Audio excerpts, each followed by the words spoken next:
Hello, everybody, and welcome back to Politics Relaxed. It's been 3 years, or just over 3 years now, since Britain has left the European Union, and the fish are much freer, as Jacob Rees-Mogg once said. That's what we're going to be talking about today.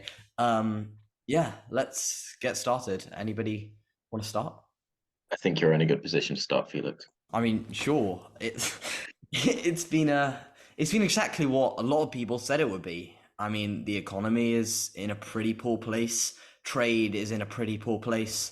I mean, you look at most statistics compared to the world stage, and we've slipped down. I mean, we've had a global pandemic, which has obviously affected the economy and other things, but Brexit has had a tangible impact on our economy and has had a tangible impact on so many people's lives. And I mean, I'm sure the Brexit. I'm sure Cameron's going to come and tell us about the Brexit benefits, which are bountiful. You can just ask everybody in Northern Ireland at the minute.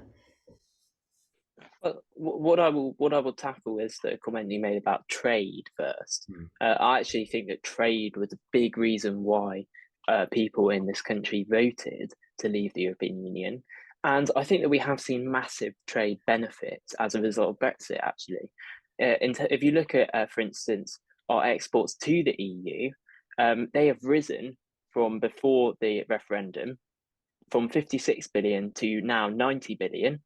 These are the ONS figures. And with the rest of the world, which was a big benefit of leaving the EU, of course, the ability for us to sign our own free trade deals, which of course we've managed to do with great success around the world with a number of countries, such as Australia, for instance. We've managed to increase our exports from 73 billion to 128 billion in terms of the rest of the world. So I think that for you to say that trade is basically stuffed is slightly disingenuous. On the economy point, look, I mean, I'm not going to ever say that there were not going to be some short term economic uh, cons as a consequence of Brexit. I've always been open about the fact that I thought there were going to be some negative impacts in the short term, and probably we have seen it, and we were unfortunate, of course, that we had the pandemic, which has massively over exacerbated the economic impacts of Brexit. And now we unfortunately are in the consequence where we are suffering from a cost of living crisis. And yes, we're seeing rising inflation, for instance, but I think it's the line drawn from that to Brexit is slightly tenuous compared to the line drawn from the current economic impacts to the supply and demand issues resulting from the pandemic. I mean, There's no doubt that the pandemic and I guess I'll bring in the war in Ukraine as well have had a massive impact on the economies of almost every country in the world as a whole. But the fact is that when you look at figures among G7 countries in particular, we're the slowest to recover. I've always prevaricated on the Brexit issue for various reasons, but the unmaskable tide of public opinion is definitely against it. And I know if you look at the supposed benefits of trade deals, the majority of the ones we've signed are simply just continuances of the ones we made with the EU, with those countries when we were still in the EU.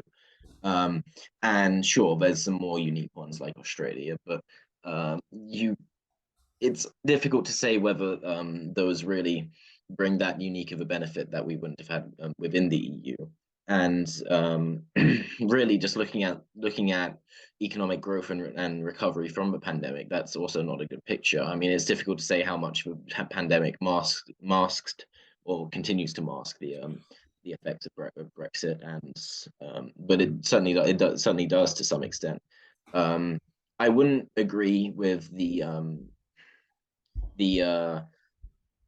people who say that Brexit is the be all and end all of the country.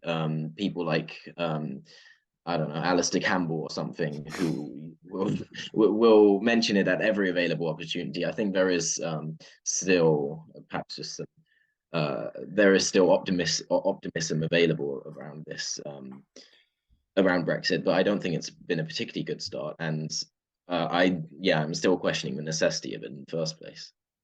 I mean, I think Cameron was quite nice with some of the figures at the beginning around trade, because I listened on the Accurate first. ONS figures. No. I'm not questioning the accuracy of your figures, Cameron. I was more just mentioning that you went from the Brexit referendum rather than when we actually left the European Union, which is, I mean, a little bit interesting. But I mean, trade has dropped by 25% with the European Union.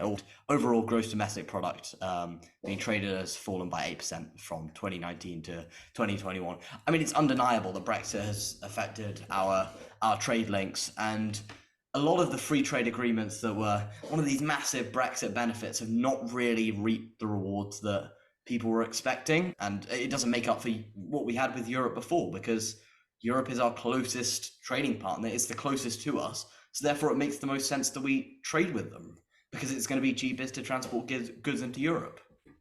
A major aspect of the David Cameron administration was to start building more links with China, and a lot of people argued that that Brexit could help, facilitate a closer trade link there. But that, like with the changing circumstances of the Chinese government, who are viewed a lot worse on the world stage now than they were 8 years ago. That's not definitely not going to come to fruition, especially with the just how aggressive they Xi's domestic and foreign policy seems to be becoming.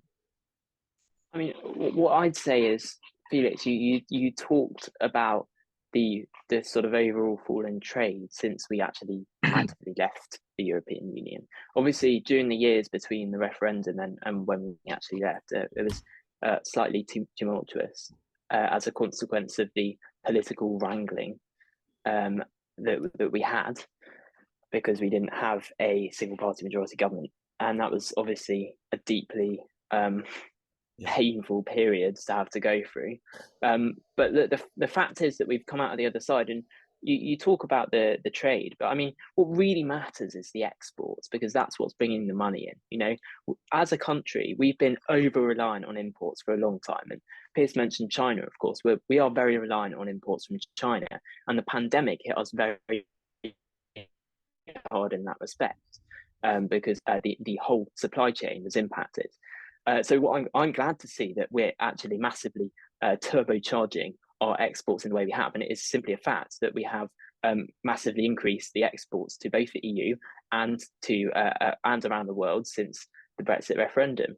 So that in my eyes is just a statistical benefit that has come as a consequence of our decision to leave. But I mean, of course, you won't hear this kind of stuff too often, because the vast majority of the establishment supported Remain, and unfortunately they still continue to peddle that narrative today, and they like to think, of course, that they have the ears of the majority of people, and that public opinion is turning against the concept of Brexit.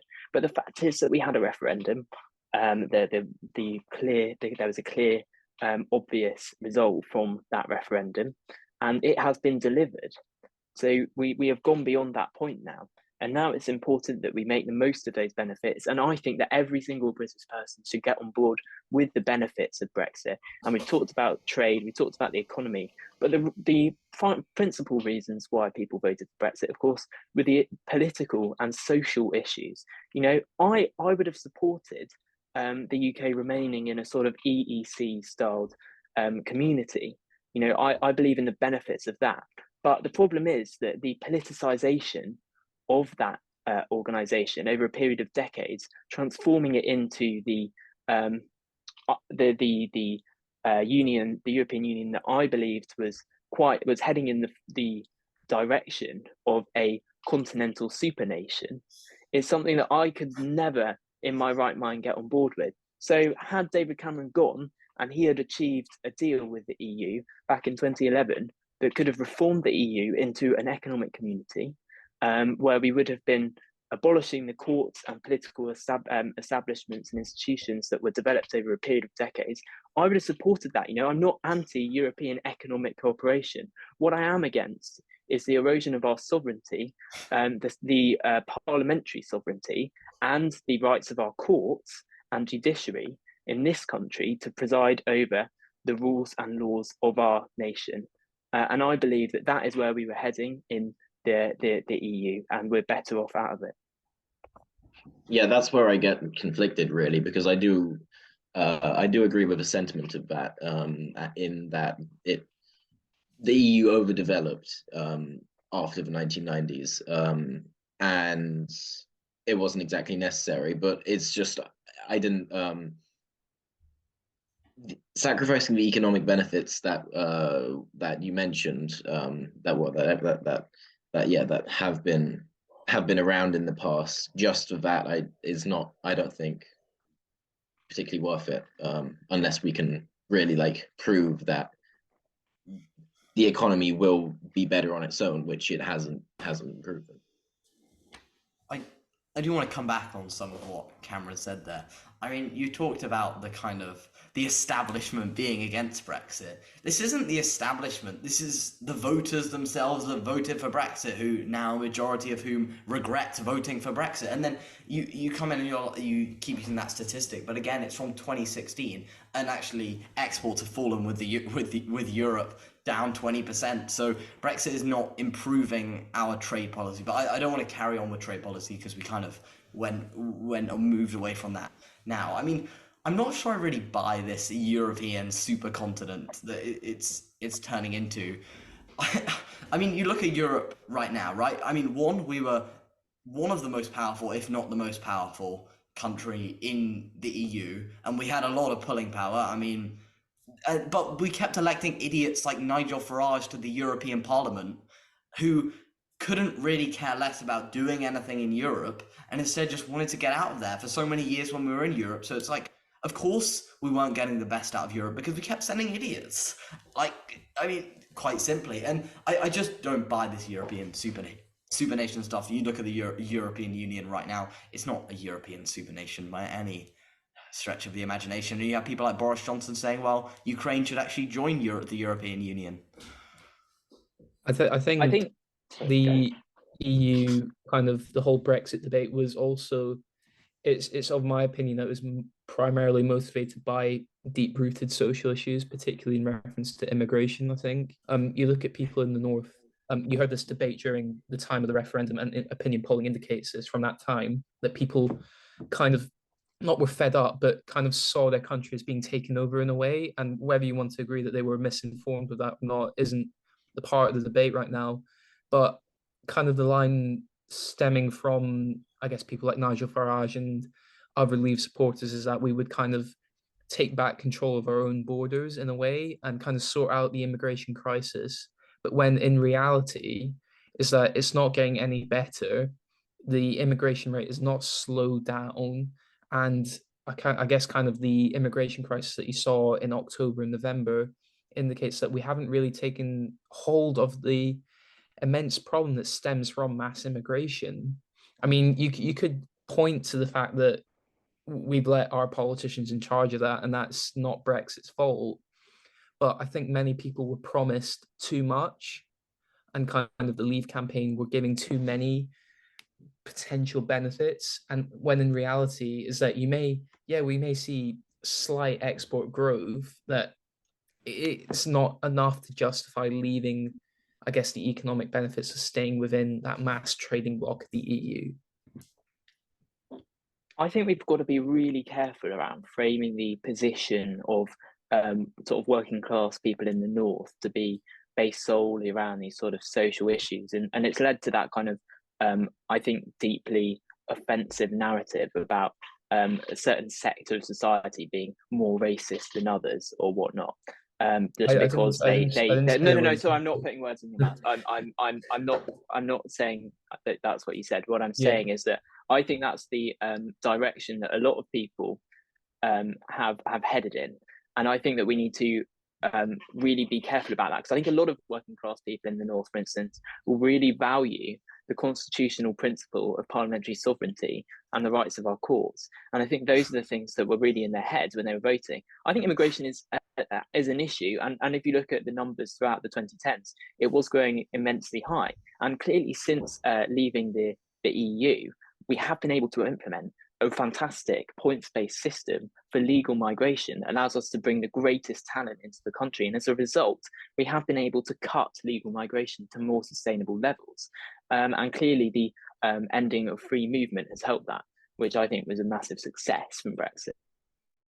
And you're right to talk about the illegal migration aspect of things as well, in terms of the channel crossings. I mean, it's clear that we are suffering at the minute from a massive amount of people trying to cross the channel, because our country is a really great place of aspiration that people want to come to.